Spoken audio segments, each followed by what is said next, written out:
Assalamualaikum warahmatullahi wabarakatuh. Selamat siang semuanya. Perkenalkan kami dari kelompok kelima mata kuliah Bahasa Indonesia, Prodi Teknik Geologi kelas Indralaya. Di sini kami akan memaparkan hasil diskusi kami mengenai kalimat efektif. Namun sebelumnya, sebelum ke materi, persilahkan kami untuk memperkenalkan diri. Next. Yang pertama, ada Anton Wijaya, Dia Ulhak, Efriando, Fadrul Rahman Kholis, Ilham Rahmat Juliansyah, Muhammad Alpino, dan Regi Ashifa Angelina, saya sendiri selaku moderator. Dalam presentasi kali ini, ada beberapa submateri yang akan dijelaskan. Yang pertama, hakikat dan pengertian kalimat efektif. Yang kedua, ciri-ciri kalimat efektif. Yang ketiga, syarat-syarat kalimat efektif. Keempat, struktur kalimat efektif. Yang kelima, jenis-jenis kalimat efektif. Dan yang terakhir ada contoh kalimat efektif dan tidak efektif. Langsung saja ke pembahasan. Dipersilakan untuk pembicara pertama, Dia Ulhak.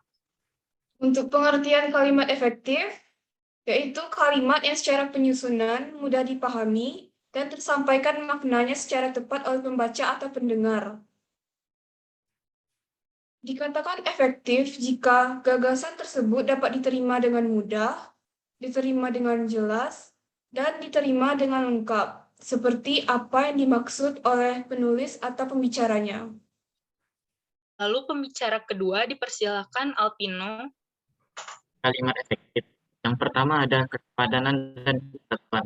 Yang dia maksud dengan kesepadanan kesatuan yaitu keseimbangan antara gagasan dan pemikiran yang menggunakan struktur bahasa dalam sebuah kalimat yang membuat pembaca mudah memahami maksud dari kalimat tersebut.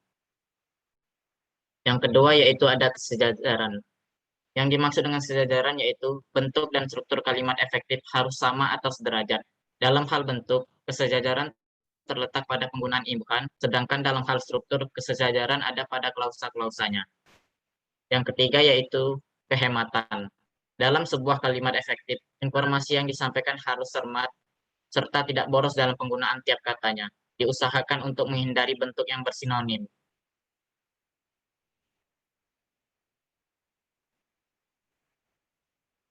Yang selanjutnya yaitu penekanan.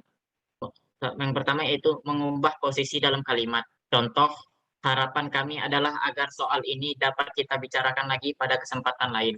Yang kedua yaitu menggunakan partikel. Penekanan bagian kalimat dapat menggunakan partikel lah, pun, dan kah. Contoh, saudaralah yang harus bertanggung jawab dalam soal itu. Yang ketiga yaitu menggunakan repetisi. Contoh, dalam membina hubungan antara suami istri, antara guru dan murid, antara orang tua dan anak, antara pemerintah dan rakyat, diperlukan adanya komunikasi dan sikap saling memahami antara satu dan lainnya. Yang terakhir yaitu menggunakan pertentangan. Contoh, anak itu tidak malas, tetapi rajin. Selanjutnya kepada pembicara ketiga, Efriando, dipersilahkan. Selanjutnya yaitu kelogisan. Merupakan ide yang ada dalam kalimat itu dapat diterima atau dimengerti oleh akal dan sesuai kaedah EBI. Contohnya yaitu, waktu dan tempat kami persilakan merupakan kalimat yang salah, sedangkan yang benar yaitu Bapak dekan kami persilakan. Kevariasian, yaitu upaya penulis menggunakan berbagai pola kalimat dan jenis kalimat untuk menghindari kejenuhan atau terhadap teks. Fungsi utamanya yaitu menjaga perhatian dan minat baca terhadap teks.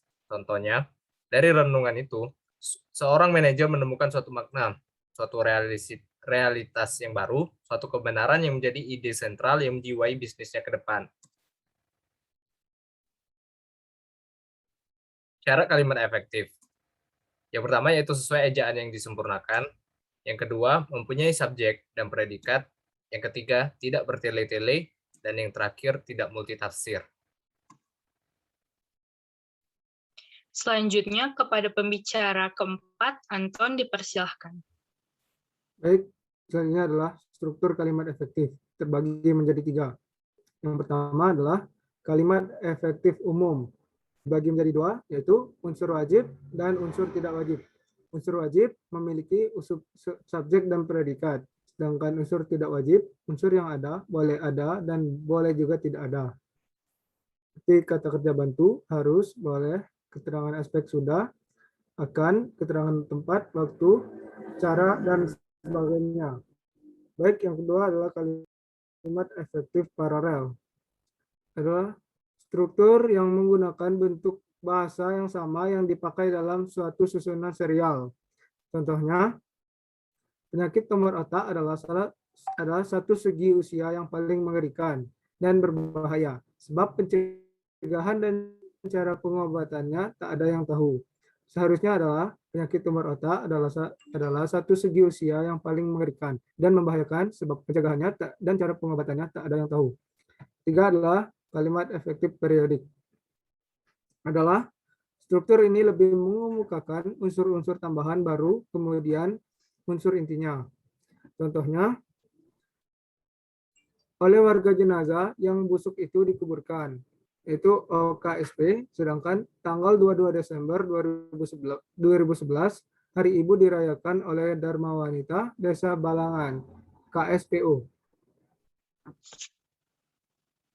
Selanjutnya, kepada pembicara kelima, Ilham dipersilahkan.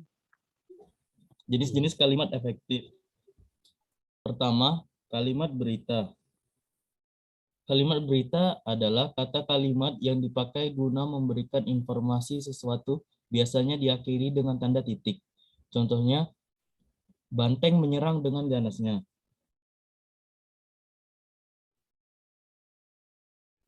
Kedua, kalimat tanya. Kalimat tanya mengharapkan sebagai respon ataupun reaksi pemberitahuan informasi yang diharapkan.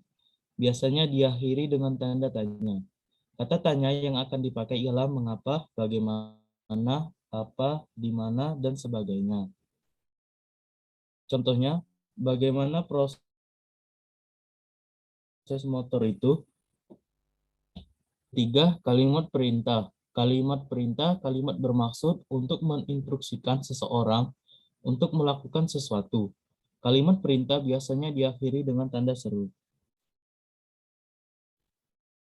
Contohnya, ambilkan laptop saya di kamar. Keempat, kalimat ajakan. Kalimat ajakan adalah kalimat yang mengajak minat lawan bicara. Kata yang sering dipakai ialah ayo, mari, dan sebagainya. Biasanya sering muncul pada iklan. Contohnya, ayo pakai HP merek ini. Selanjutnya, kepada pembicara terakhir, Fadrul Rahman, dipersilahkan. Contoh kalimat efektif dan tidak efektif. Contoh yang pertama, untuk kalimat efektif itu sendiri, dompet bagus hilang di pasar. Dan kalimat tidak efektifnya, dompetnya bagus hilang di pasar. Contoh kedua, Bu Tuti merupakan anggota PKK. Sedangkan untuk kalimat tidak efektifnya, Bu Tuti merupakan keanggotaan PKK. Contoh ketiga, motor itu diambil ayah sejak pagi. Contoh kalimat tidak efektifnya, diambil ayah motor itu sejak pagi. Contoh keempat, karena sakit dia tidak masuk sekolah. Kalimat tidak efektifnya, karena dia sakit dia tidak masuk sekolah. Dan contoh terakhir, dia rajin berlatih agar menang. Contoh kalimat tidak efektifnya, dia rajin berlatih agar supaya menang. Terima kasih telah memperhatikan presentasi kami. Demikianlah pemaparan materi yang dapat kami sampaikan. Bila ada pertanyaan, silakan bertanya pada sesi tanya-jawab. Wassalamualaikum warahmatullahi wabarakatuh. Terima kasih.